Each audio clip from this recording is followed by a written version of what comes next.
Terhadap mereka yang baru setelah mengangkatnya dari rumah Abinadab yang di atas bukit. Lalu Uza dan Ahio anak-anak Abinadab mengantarkan kereta itu. Uza berjalan di samping tabut Allah itu, sedang Ahio berjalan di depan tabut itu. Daud dan seluruh kaum Israel menari-nari di hadapan Tuhan dengan sekuat tenaga. Diiringi nyanyian, kecapi, gambus, rebana, kelentung dan serata. Lalu Daud pergi mengangkut tabut Allah itu dari rumah Obed-Edom ke kota Daud dengan sukacita. Apabila pengangkat-pengangkat tabut Tuhan itu melangkah maju 6 langkah, maka ia mengorbankan seekor lembu dan seekor anak lembu penumpang. Dan Daud menari-nari di hadapan Tuhan dengan sekuat tenaga. Ia berbaju efod dari kain lenan. Daud dan seluruh orang Israel mengangkut tabut Tuhan itu dengan diiringi sorak dan bunyi sangkakala. Ketika tabut Tuhan itu masuk ke kota Daud, maka Mikal, anak perempuan Saul, menjenguk dari jendela. Lalu melihat Raja Daud meloncat-loncat serta menari-nari di hadapan Tuhan. Sebab itu ia memandang Daud dalam hatinya. Tabut Tuhan itu dibawa masuk, lalu diletakkan di tempat itu, di dalam kemah yang dibentangkan Daud untuk itu. Kemudian Daud mempersembahkan korban bakaran dan korban keselamatan di hadapan Tuhan. Setelah Daud selesai mempersembahkan korban bakaran dan korban keselamatan, diberkatinyalah bangsa itu demi nama Tuhan semesta alam. Lalu dibagikannya kepada seluruh bangsa itu, kepada seluruh khalayak ramai Israel, baik laki-laki maupun perempuan, kepada masing-masing seketul roti, bundar, sekerat daging, dan sepotong kue kismis. Sesudah itu pergilah seluruh bangsa itu masing-masing ke rumahnya. Demikianlah sabda Tuhan.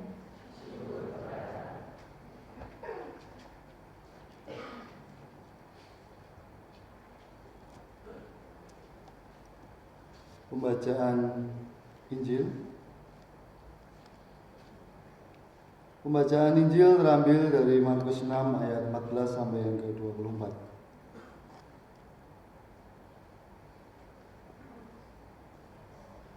Yohanes Pembaptis dibunuh. Raja Herodes juga mendengar tentang Yesus, sebab namanya sudah terkenal, dan orang mengatakan, Yohanes Pembaptis sudah bangkit dari antara orang mati, dan itulah sebabnya kuasa-kuasa itu bekerja di dalam dia. Yang lain mengatakan, dia itu Elia. Yang lain lagi mengatakan, dia itu seorang nabi sama seperti nabi-nabi yang dahulu.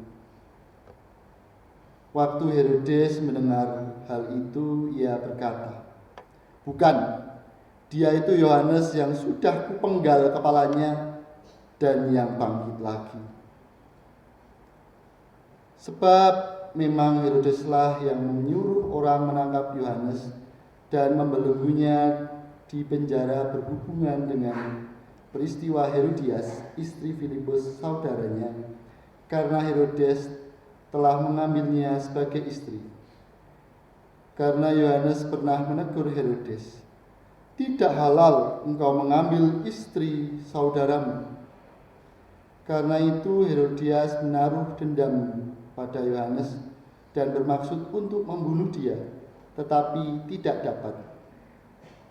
Sebab Herodes segan akan Yohanes karena ia tahu bahwa Yohanes adalah orang yang benar dan suci. Jadi ia melindunginya. Tetapi apabila ia mendengarkan Yohanes, hatinya selalu terombang-ambing. Namun ia merasa senang juga mendengarkan dia. Akhirnya tiba juga kesempatan yang baik bagi Herodias ketika Herodes pada hari ulang tahunnya mengadakan perjamuan untuk pembesar-pembesarnya, perwira-perwiranya, dan orang-orang terkemuka di Galilea. Pada waktu itu anak perempuan Herodias tampil lalu menari, dan ia menyukakan hati Herodes dan tamu-tamunya. Raja berkata kepada gadis itu, "Minta daripadaku apa yang kau ingini, maka akan kuberikan kepadamu." Lalu bersumpah kepadanya, "Apa yang kau minta akan kuberikan kepadamu, sekalipun setengah dari kerajaanku." Anak itu pergi dan menanyakan ibunya, "Apa yang harus kuminta?" Jawabnya, "Kepala Yohanes Pembaptis." Maka cepat-cepat ia pergi kepada raja dan meminta, "Aku mau supaya sekarang juga engkau berikan kepadaku kepala Yohanes Pembaptis di sebuah talam." Lalu sangat sedihlah hati raja, tetapi karena sumpahnya dan karena tamu-tamunya, ia tidak mau menolaknya. Raja segera menyuruh seorang pengawal dengan perintah supaya mengambil kepala Yohanes. Orang itu pergi dan memenggal kepala Yohanes di penjara.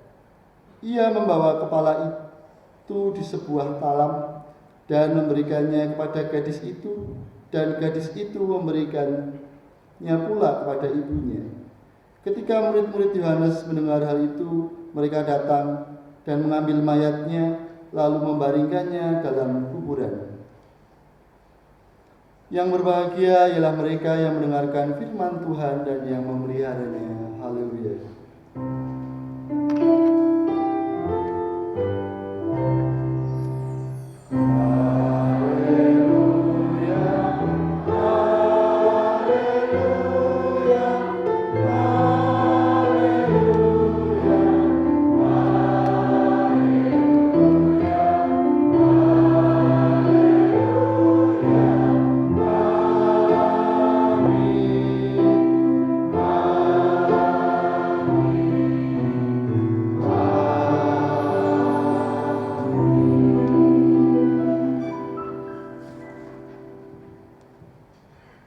Ibu, Bapak, dan saudara-saudara, akan dilayankan persembahan pujian dari keluarga Bapak Andi Cahyadi.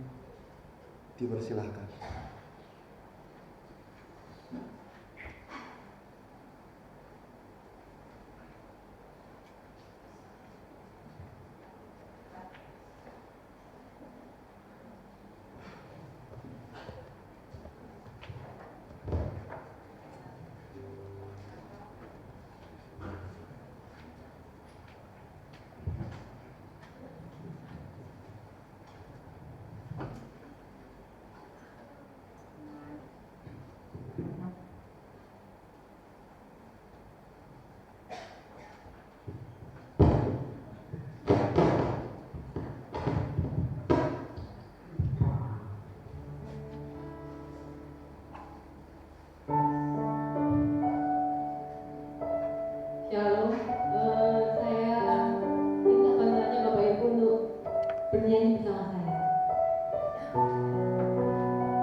Terima kasih kepada keluarga Bapak Andi Cahyadi.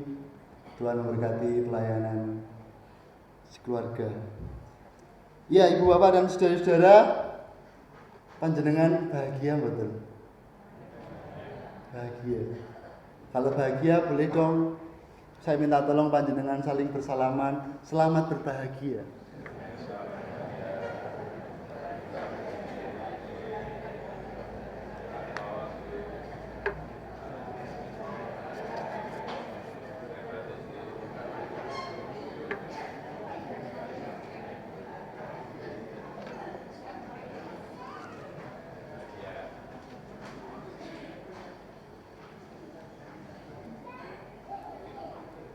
Di antara banyak alasan bahagia, kira-kira apa yang menjadi alasan kebahagiaan Ibu Bapak? Mungkin bermacam-macam. Ada yang mungkin sekarang bisa menikmati momen liburan, bisa berjumpa dengan saudara-saudara terkasih mungkin, atau mungkin ada yang baru menjadi majelis bahagia mungkin. Kok gemujeng nih? Ya, ada banyak alasan untuk kita untuk bisa berbahagia Ibu Bapak. Dan dalam perjalanan kehidupan kita, sayangnya kita tidak selalu bahagia terus. Setuju? Oh setuju, ada yang gak setuju juga, ada yang bahagia terus. Konon kabarnya kalau kita bahagia terus itu kita gila. Kalau kita sedih terus berarti kita sedang sakit. Nah, perjalanan kehidupan kita ada berbagai macam peristiwa yang mungkin bisa membuat kita bahagia, bisa saja tidak. Saya mengumpulkan beberapa nasihat tentang sebuah perjalanan, mungkin bisa menjadi kata-kata, quotes, refleksi juga. Saya ingin membacakannya untuk kita semua. Yang pertama, kalau kita mau melakukan perjalanan cepat, berjalanlah sendiri. Kalau mau melakukan perjalanan jauh dan panjang, berjalanlah bersama-sama. Yang kedua, jangan berjalan di depanku, jangan berjalan di belakangku, berjalanlah di sampingku. Kita akan melewati banyak hal bersama-sama. Yang ketiga, perjalanan bukan hanya tentang kemana, tapi dengan siapa. Saya pernah membaca buku, konon kabarnya perjalanan dengan orang yang tidak menyenangkan dalam satu mobil itu rasanya menyiksa. Apalagi serumah, itu menyiksa. Nah, perjalanan-perjalanan ini memberikan banyak refleksi dan pengalaman bagi kita. Dan ada terakhir yang menurut saya bagus, setiap perjalanan adalah sebuah pembelajaran. Setiap perjalanan kehidupan kita adalah sebuah pembelajaran. Mungkin sekarang terasa berat, tapi ketika sudah terlampaui, kalau aku dulu tidak melewati masalah seperti ini, mungkin aku nggak iso sekuat sekarang. Dan perjalanan bukan hanya perpindahan tempat dari rumah ke gereja, dari ke gereja ke, setelah ini mau kemana Ibu Bapak? Sarapan soto. Nah, dari gereja ke tempat soto, tapi berbicara tentang perjalanan batin kita. Dan menariknya, perjalanan seperti itu ya, itulah yang dirasakan oleh Daud. Tadi Alkitab dari serat Samuel yang dibacakan oleh Mbak Misya itu berbicara tentang bagaimana tabut Allah itu dipindahkan ke Yerusalem. Kenapa dipindahkan? Yerusalem digadang-gadang menjadi pusat pemerintahan, pusat peribadahan. Dan cara membawanya seperti ini, Bu Bapak. Jadi ada iring-iringan. Saya membayangkannya seperti waktu panjenengan dulu riyo unduh-unduh begitu ya. Jadi ada arak-arakan terus membawa tabut Allah. Nah, di tabut itu isinya 2 loh batu. 2 loh batu yang diterima Musa dulu. Itu isinya 10 hukum Taurat. Nah, dalam 2 loh batu ini diyakini, diimani oleh bangsa Israel bahwa ini loh hadirat Tuhan. Dan mereka tidak baing-baing, tidak macam-macam. Orang yang boleh menyentuh tabut itu, orang yang boleh memegang 2 loh batu itu hanya imam. Sebagaimana kita mulai kebaktian tadi, Pak Imam sudah menengok-nengok. Yang boleh membawa Alkitab, membaca Alkitab itu dulu adalah imam. Jadi golongan tertentu, yaitu keturunan Lewi. Jadi ada kekhususan di sana. Dan keyakinan seperti itulah yang terjadi dalam bacaan kita. Menariknya perjalanan yang dilakukan oleh Daud ini tidak melulu tentang sukacita. Nah, Daud ini yang di depan itu Bapak. Gambarannya dia telanjang dada, hanya memakai celana. Dia menari-nari. Wajar, karena latar belakang Daud bukan dari keturunan ningrat, dia seorang penggembala. Jadi sukacita karena tabut di perjanjian ini dipindahkan terjadi. Ada sebuah peristiwa di mana Uza itu berusaha menolong tabut yang mau jatuh. Jadi diceritakan yang membawa tabut ini mau tergelincir dan jatuh. Mau ngeranggeh saja, itu langsung dihukum oleh Tuhan mati. Jadi betapa sinengkernya, betapa kudusnya tabut perjanjian ini. Dan tadinya yang Daud menari-nari menjadi marah dengan Tuhan. Kenapa Tuhan begitu sampai-sampai Uza mati? Pengalaman ini berbicara tentang perubahan dalam sebuah perjalanan. Yang tadinya senang menjadi marah, terus berlanjut, Daud melanjutkan perjalanan. Terus ketika mau sampai di Yerusalem, Daud dihina oleh putrinya Saul. Kenapa seperti orang gila membawa tabut dengan pakaian terbuka? Perjalanan seperti itu memberikan sebuah refleksi pengalaman bagi kita bahwa setiap perjalanan itu tidak konstan. Ada yang mungkin semangat di awal. Nek calon pendeta ini semangat le khotbah, Mas. Nek dadi majelis awal ini semangat le pelayanan. Coba sesuk. Ada komitmen-komitmen pertanyaan seperti itu. Ada mungkin ketika baru pertama kali mengenal, wah, rasanya indah sekali. Tapi ketika dalam perjalanan ada berbagai macam hal yang tidak mudah, mungkin seperti Daud marah dengan Tuhan. Kenapa seperti ini, Tuhan? Ada yang ketika dihina oleh orang lain, Daud dihina oleh putrinya Saul. Sini membawa tabut Allah kok dengan telanjang dada. Dan ketidakkonstanan itu berbicara tentang bagaimana kita berkomitmen tentang sebuah perjalanan. Dan indahnya, romantisnya, Daud tetap menyelesaikan itu. Selanjutnya, Mas. Nah, Ibu Bapak dan saudara-saudara, karena ini bulan anak, saya tertarik mengawali percakapan kita tentang khotbah pada hari ini dengan sebuah kategori cinta. Ini cinta apa, Ibu Bapak? Cinta monyet. Cinta monyet itu bagaimana? Setiap hari aku tidak bisa tidur karena selalu memikirkan kamu. Oh really? I love you baby. Cinta-cinta monyet. Ini rentang usia mungkin remaja menuju dewasa awal. Cinta-cintanya masih kata-kata gombal. Kamu tuh cantik sekali. Masih dengan tataran-tataran kata-kata saja. Dan tindakan-tindakan sederhana yang bisa meluluhkan. Dan cinta monyet ini konon kabarnya tidak berkelanjutan. Seringkali patah hati pertama adalah dari cinta monyet ini. Ibu bapak dan saudara-saudara, cinta monyet berbicara ketika berusia remaja. Nah, sekarang saya mau tanya ibu bapak, GKJ Nusuan usianya berapa tahun? 55 tahun. Pertanyaannya, cinta GKJ Nusuan, cinta panjenengan terhadap gereja, cinta monyet atau cinta di usia 55 tahun? Ketika cinta monyet mungkin mudah sekali mengucapkan hal-hal yang indah, hal-hal yang menyenangkan.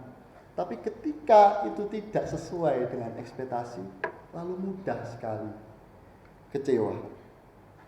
Jemaat yang terkasih, selanjutnya Mas, kita memahami Tuhanlah pemilik kehidupan. Dalam Mazmur tadi juga dijelaskan Bagaimana orang yang bersih tangannya, murni hatinya, yang tidak menyerahkan dirinya kepada penipuan, tidak bersumpah palsu, ia yang menerima berkat dari Tuhan. Ini berbicara tentang bagaimana kita mendefinisikan berkat-berkat kehidupan kita. Ada sebuah tampilan panda apa yang paling nyenengin. Pandangin kamu setiap hari.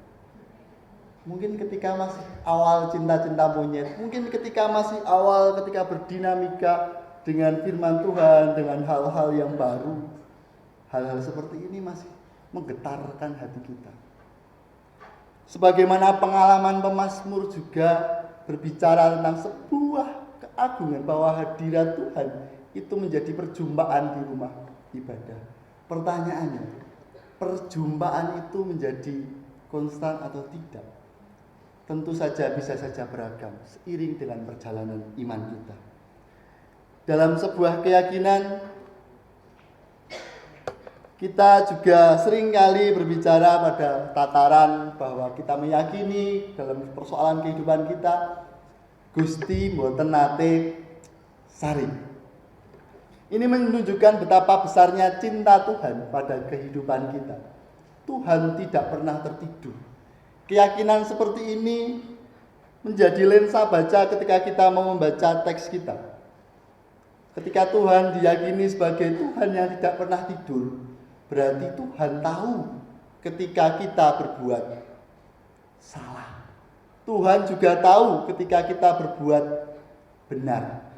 Jadi alih-alih menutupi kesalahan kita, alih-alih golek rai dalam tanda kutip, Tuhan lebih tahu apa yang menjadi keseriusan komitmen diri kita. Ibu, bapak, dan saudara-saudara, kepercayaan tentang Tuhan yang tidak tidur ini menjadi penghayatan yang penting ketika kita menjalani kehidupan kita dengan setia. Judul khotbah pada kesempatan hari ini adalah setia hingga akhir. Seringkali ini dimaknai sebagai relasi hubungan kita dengan Tuhan, mungkin dengan pasangan, mungkin dengan komitmen apa yang kita hadapi. Pertanyaannya, setia itu apa? Setiap tikungan ada? Setiap harapan ada? Nah, saya ingin mengajak kita untuk belajar pada sebuah fenomena yang menurut saya menarik. Dari segitiga ini ada hal penting yang di pojok-pojoknya. Yang pertama tentang sebuah keintiman. Yang ketiga passion, ketertarikan. Yang ketiga adalah sebuah komitmen. Nah, teori ini membicarakan tentang bagaimana cinta itu tidak sederhana. Tapi dalam ketidaksederhanaan itu ada cinta. Ibu, bapak, dan saudara-saudara, sebagaimana yang ditawarkan surat Rasul Paulus, bahwa kita ini adalah pewarta kekayaan bagi orang-orang yang terpilih. Tuhan itu setia. Rasul Paulus menuliskan betapa dia merasakan cinta kasih Tuhan dalam kehidupan sehari-hari. Dan dalam cinta yang seperti itu, dia menuliskan, di dalam dia kamu juga, karena kamu telah mendengar firman kebenaran, yaitu Injil keselamatanmu, ketika kamu percaya, dimateraikan dengan roh yang dijanjikan itu. Dan Roh Kudus itu menjadi jaminan bagian yang kita imani. Jaminan bagian. Ini menjadi kata kunci penting ketika kita berbicara tentang kesetiaan. Kesetiaan yang kita hidupi sebagai pengikut Kristus, sebagai pewarta salum, itu bukan kesetiaan yang hampa. Bukan kesetiaan sebuah ritual, bukan kesetiaan kudune ngene pokok men ngene, tapi kesetiaan yang dinamis. Dan tentu saja setiap orang bisa saja berbeda-beda. Kesetiaan tidak mengekang kita pada sebuah keyakinan saja. Justru karena kesetiaan, Tuhan memberikan kebebasan bagi kita untuk hidup seturut dengan kehendaknya. Ketika kita memiliki pasangan, mungkin kesetiaan memberikan definisi-definisi tertentu. Setia berarti harus ada, setia mungkin harus tidak berpaling, Setia mungkin juga harus memiliki komitmen-komitmen tertentu. Dan kedewasaan relasi kita memberikan pembelajaran sejauh mana, seperti apa kesetiaan kita. Cinta Tuhan menjadi cinta yang membebaskan, bukan yang mengekang. Cinta Tuhan tidak memberikan definisi tertentu, karena Tuhan dijumpai dengan berbagai macam hal. Jadi alih-alih kita menghakimi terhadap prinsip, nilai, keyakinan orang lain, kita belajar untuk merayakan cinta-cinta kita yang beragam. Ibu, bapak, dan saudara, setia itu mahal. Makanya tidak bisa dilakukan orang murahan. Mungkin ini terlihat klise, tapi dalam keberadaannya mungkin menjadi sebuah spirit yang tidak mudah. Menjadi pengikut Kristus tidak ada jaminan tanpa masalah, tapi ada jalan keluar. Mengikut Kristus tidak ada jaminan kita akan bahagia, tapi ada keselamatan. Ibu, bapak, dan saudara-saudara, ketika panjenengan setia dengan pasangan, dengan komitmen, dengan apa yang diyakini dalam sebuah perjalanan, tidak ada jaminan panjenengan akan bahagia. Tapi ketika panjenengan mau setia, ada sebuah anugerah kasih karunia yang bisa kita rayakan bersama. Dan kasih karunia itu tidak pada definisi tertentu. Dia melingkupi kehendak-kehendak kita. Sebagaimana yang menjadi pembelajaran kita dari kisah Yohanes Pembaptis. Teks ini seringkali kita baca dalam rangka bahwa ketika kita mau setia itu kita berkomitmen sampai mati. Bahkan Yohanes rela dirinya mati untuk menegur Herodes. Tapi karena ini bulan anak, mari kita lihat dengan lensa pandang anak-anak. Kehebatan anak-anak itu menurut saya adalah mereka mudah gumun. Gumun itu bahasa Indonesia apa ya? Mudah terheran-heran, mudah takjub dengan hal-hal yang sederhana. Bukankah ini menjadi pembelajaran yang menarik bagi kita? Seiring bertambahnya usia, bertambahnya kegiatan kehidupan kita, mungkin hal-hal sederhana menjadi tidak menarik bagi kehidupan kita. Ketika mungkin menyalakan lilin ketika saya masih 3 tahun, oh nyala itu apa ya? Terlihat, ini penasaran. Tapi ketika sudah dewasa, mungkin hal-hal seperti ini, itu hal yang biasa saja. Jangan-jangan ini kita juga berdampak dalam kehidupan bergereja kita. Kita merindukan segala sesuatu yang sifatnya wah, luar biasa, menakjubkan, dan kehilangan rasa terhadap hal-hal yang sederhana. Ibu, bapak, dan saudara-saudara, Herodias tadi dikisahkan menggunakan cinta kepada anaknya untuk melakukan yang tidak baik. Ada relasi kuasa antara anak dengan orang tua. Apalagi ada keyakinan bahwa surga itu di bawah telapak kaki ibu. Pertanyaannya, apakah semua ibu benar-benar menjadi ibu? Ketika berbicara dalam teks kita tadi, bagaimana ada sebuah keyakinan seorang ibu menggunakan legitimasinya sebagai ibu untuk membunuh orang lain, meminta kepala Yohanes Pembaptis. Ini kuasa seorang ibu, dan ini menggunakan anaknya sebagai objek dari apa yang dikehendakinya. Mungkin dalam kehidupan kita berelasi dengan anak-anak, sejauh mana kita mencintai anak-anak kita. Keterlibatan anak-anak dalam kehidupan kita bergereja, berkeluarga, apakah mereka sebagai subjek sebagaimana mereka ada, ataukah mereka menjadi objek, alat yang untuk melakukan job desk kehidupan kita, sebagaimana yang dilakukan dalam teks tadi. Kita belajar bahwa anak-anak adalah ada sebagaimana mereka ada, dan tidak salah ketika kita belajar dari anak-anak. Anak-anak juga dikasihi Tuhan.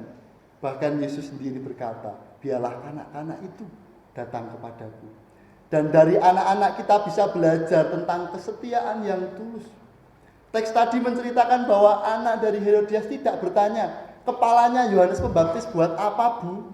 Tidak ada. Dan sebuah permintaan yang dilakukan dengan tulus itulah yang perlu kita lihat bersama-sama. menjadi setia sampai akhir, kita bisa belajar tentang banyak hal. Pertama tadi tentang sebuah perjalanan yang belum tentu bahagia, belum tentu menyenangkan. Kedua, kita berbicara tentang sebuah komitmen bahwa setia itu melakukan apa yang sudah kita komitmenkan. Meskipun letupan awal ada, tidak obor-obor blarak, itu tidak setia. Kesetiaan berarti kita mau berkomitmen meskipun itu tidak mudah. Karena ketidakmudahan itulah Tuhan memberikan Roh Kudus yang menemani kehidupan kita. Jangan khawatir untuk bertindak setia. Ada Roh Kudus yang memampukan kita. Dan dari pembelajaran anak-anak tadi kita belajar bahwa setia kita juga melihat kehidupan kita dengan cara yang sederhana. Sebagaimana anak-anak adalah anak-anak yang sederhana. Amin. Waktu teduh bagi kita.